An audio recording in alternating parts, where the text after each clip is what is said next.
की हे बघा, हे आतून सगळे एक येतं, बघा हे सगळं असं सगळं सुरू आहे. कशाचाही संबंध नाही आहे.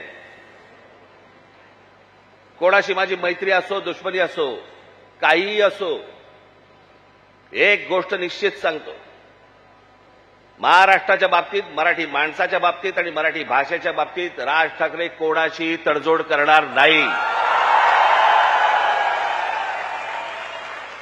याच्या आधीही केली नाही, आत्ताही केली नाही आणि पुढेही करणार नाही. मला असं वाटतं तुम्ही देखील त्याच पद्धतीने महाराष्ट्रामध्ये राहिलं पाहिजे, जगलं पाहिजे, वावरलं पाहिजे. आणि जे कोणी इथे राहत असतील मराठी लोक, मी त्यांची माझ्या एका मित्राचा दाखला दिला होता, बाकीच्यांनी देखील लवकरात लवकर मराठी शिकण्याचा आपण प्रयत्न करावा. आम्ही तुमच्याशी मराठीत बोलू.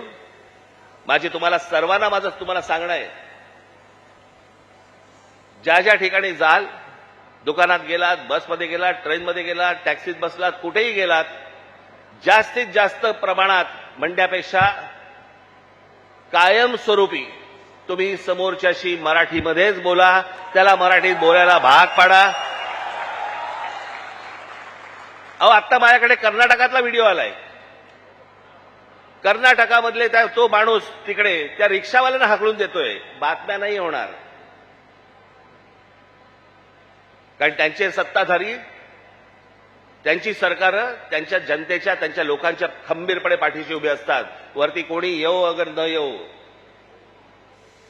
हे महाराष्ट्रच फक्त भोगत आला आणि महाराष्ट्रच फक्त भोगतोय. त्यांना काय वागायचं त्यांचं त्यांनी वागावं. पण मला तुम्हाला फक्त एवढंच सांगायचंय की तुम्ही खंबीर राहा, तुम्ही कडवट राहा. जर तुम्ही घट्ट असाल, तुम्ही जे खडकासारखे टणक असाल, कोणी आतमध्ये शिरायचा प्रयत्न करणार नाही. आजूबाजूला कोण येतंय, कोण राहतंय, कोण काय करतंय, याच्यावरती सतर्कतेने तुमचं लक्ष असलं पाहिजे. एवढीच फक्त आज विनंती करण्यासाठी म्हणून मी आज आपल्यासमोर इथे आलो. आपण सगळेजण